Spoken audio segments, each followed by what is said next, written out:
Welcome to the Paragon Podcast, a podcast focusing on the needs of high net worth individuals and their families. We discuss the markets, tax strategies, and how to better manage wealth with the goal of living better for today while planning for tomorrow. Hello, everyone, and welcome to the podcast. I'm Elean Mendoza, and I'm here with Evan Shorten, the firm's founder and principal. Hello, everyone. I want to thank everyone who listens to the podcast. We noticed that there has been an increasing number of people listening over the last few months, and I just want to say thank you. If you listen to our podcast and you have not subscribed, please do so wherever you normally listen. You can subscribe on Apple Podcast app, Stitcher Radio, or on our YouTube channel. Again, thank you so much for tuning in. Okay, so a big part about managing wealth is protecting your wealth. For many individuals, a significant portion of their wealth is held inside retirement accounts. So that means protecting your nest egg from outside creditor claims is paramount to ensuring your wealth can sustain you through your retirement years and even leave a legacy for your heirs. So first, let's clarify a few items. In this episode, when we say outside creditor, we're referring to anyone trying to make a claim on your retirement accounts. This could be a claim from bankruptcy proceedings, a lawsuit, a former spouse, and so on. Essentially, someone who's coming after your money. With that said, in general, retirement accounts receive special protections from creditors under federal law and, in many cases, state law. However, the amount of protection your retirement accounts receive is highly dependent on the account type and the state you reside in. That's somewhat reassuring, but also not. Honestly, there's a lot to unpack in that statement. Federal protection, state protection, account type, residence, etc. So let's start with federal protection, as it's the broadest and most encompassing level of protection for your retirement accounts. The Employee Retirement Income Securities Act of 1974, also referred to as ERISA, actually provides a good level of protection over your retirement accounts and your employee welfare benefits like your health insurance, vacation days, and so on. Essentially, under ERISA laws, creditors cannot seize or garnish your retirement plan assets. ERISA actually provides the highest level of protection against creditor claims, essentially making your ERISA-covered retirement assets untouchable by a creditor. Now, you might have noticed I specifically said ERISA-covered retirement assets. This is an extremely important detail, as not all retirement accounts fall under the purview of ERISA. So, to be specific, ERISA covers employer-sponsored retirement accounts. That includes your employer's 401k, 401a profit-sharing plans, 403bs, and many defined benefit plans. If you notice, there are a few notable employer retirement accounts I didn't mention in the list of what's covered under ERISA. This includes individual or solo 401ks, SEP IRAs, or simple IRAs. Unfortunately, self-employed accounts do not fall under ERISA and therefore have a different set of federal protections. We'll come back to those in a bit, but for now, let's finish the discussion on ERISA-covered plans. Okay, so now that we've established your ERISA-covered employer retirement account is federally insulated from creditor claims, it's also important to mention that, as with everything in life, there's always an exception to the rule. With regards to ERISA-covered retirement plans, there are 4 major exceptions that could allow a creditor to make a claim on your retirement assets. 1. Divorce.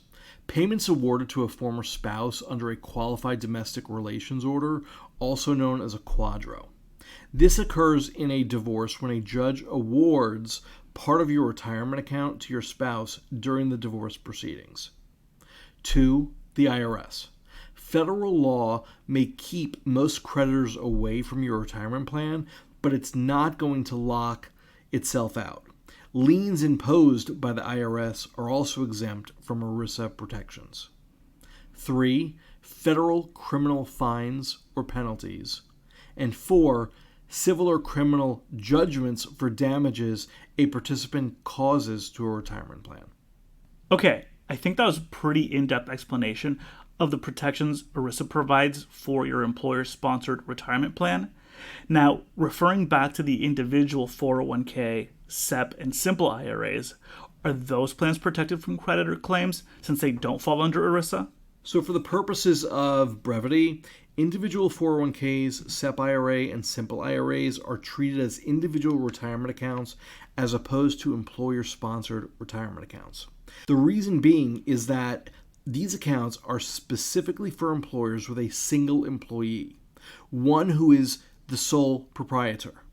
So with that said, individual 401k, Roth IRAs, SEP IRAs, simple IRAs, and traditional IRAs all receive federal protections against creditors under bankruptcy laws, specifically the Bankruptcy, Abuse Prevention, and Consumer Protection Act of 2005. Now, under federal bankruptcy protection, most IRAs are covered. First, any amount rolled over from a qualified ERISA plan is protected in bankruptcy. Second, federal bankruptcy shields up to $1,512,350 of your IRA contributions and earnings on those contributions. And to quickly clarify, as sometimes the rules can be confusing, the $1,512,350 refers to your annual contributions and earnings on those contributions. It does not refer to the value of your IRA. Correct. Given that IRAs weren't created until 1975 and had an original contribution limit of $1,500 per year, it's not possible to have contributed anywhere near that amount. In other words, most IRAs are protected under bankruptcy with a few notable exceptions like Mitt Romney's famous $102 million IRA or Peter Thiel's $5 billion Roth IRA. Additionally, every state has its own bankruptcy protection laws as well. Depending upon where you live, your IRA could be protected far beyond what federal bankruptcy protection provides. Okay, so far we pretty much talked about creditor protections for bankruptcy. Of course, there are a multitude of reasons that a creditor may come after you. So, Evan, are retirement accounts insulated from civil lawsuits? And if so, to what extent? Earlier in the podcast, we mentioned that employer-sponsored retirement accounts covered by ERISA have the best protection against creditors. That is still the same when it comes to civil lawsuits. However, IRAs are a different story. IRA protections for civil matters are actually governed by the individual states themselves and sometimes leave the amount of protection your IRA receives up to a judge's discretion. To give you an idea how IRA protections vary between individual states, we'll cover some of the states where the majority of our clients reside. So Arizona protects your Roth and traditional IRA almost entirely, with the small caveat that any contributions made within the last 120 days are open to creditor claims.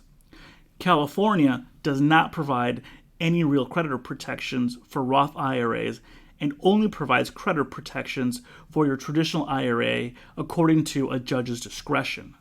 Nevada protects your Roth and traditional IRA up to the present value of $500,000. Florida fully protects your traditional and Roth IRA from creditors, along with the District of Columbia, New Jersey, New York, Oregon, Texas, and Utah. I'm not going to name all 50 states as that's going to take too long, but those examples should give you an idea of the wide variation in protection. Now, there is one other type of retirement account we have not discussed yet, and it has its own set of unique circumstances. Yes, that's the inherited IRA. Inherited IRAs present a unique situation. Back in June 2014, the Supreme Court ruled in Clark versus Ramaker that inherited IRAs do not receive the same creditor protection in bankruptcy as traditional and Roth IRAs. To sum up the court's reasoning, inherited IRAs hold funds that can be freely used for current consumption, not funds objectively set aside for one's retirement. In other words, inherited IRAs have three key differences that don't actually make them retirement accounts. First, the beneficiary of an inherited IRA may never contribute additional funds into the account. Second, most inherited IRA holders are required to withdraw funds regardless of how far from retirement they are. Third, the beneficiary of an inherited IRA may withdraw the entire balance of the account at any time without penalty, whereas early withdrawals from traditional and Roth IRAs may incur penalties. Okay, so we covered a lot today, but before we let you go, let's go over a few options that may help you better protect your retirement assets. As a reminder, if you're currently working and your retirement assets are held with an employer-sponsored plan covered by ERISA, you don't need to do much. ERISA has the strongest protections against creditors. But if you're retired or don't have access to an employer-sponsored retirement plan covered by ERISA, Evan, what are some of the options? Well, the first couple of things you can do is take preemptive action, meaning don't get into a dispute with the IRS, don't get behind on child support or alimony payments. If you recall, we mentioned that the IRS and the U.S. government can still make claims on your retirement accounts. In addition, a judge can make a claim on your retirement accounts if you fall behind on court-ordered payments resulting from a divorce. Lastly, don't forget about maintaining adequate insurance. Make sure your auto insurance and homeowners insurance are high enough to cover a serious incident. If you own your own business or provide professional services, it may be time to add or review your professional malpractice or errors and omission insurance. Additionally, it's important to maintain an umbrella insurance policy. An umbrella policy can be added on top of other insurance policies to cover excess liability beyond what those policies cover. If you're at that stage in life where you have accumulated a substantial amount of assets, it's extremely important to have an umbrella policy or a personal liability policy, as it's often called. Okay, great. Thanks, Evan.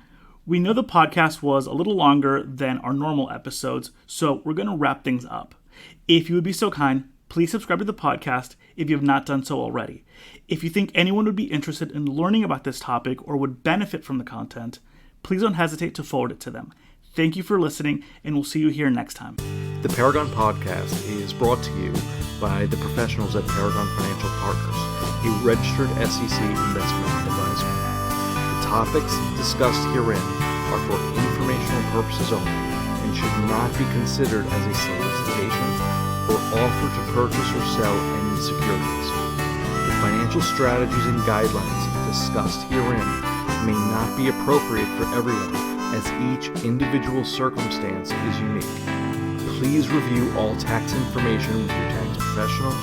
Please review all legal information with your legal professional. If you have any questions or would like additional information, please visit our website at paragonfinancialpartners.com or email us at info@paragonfinancialpartners.com.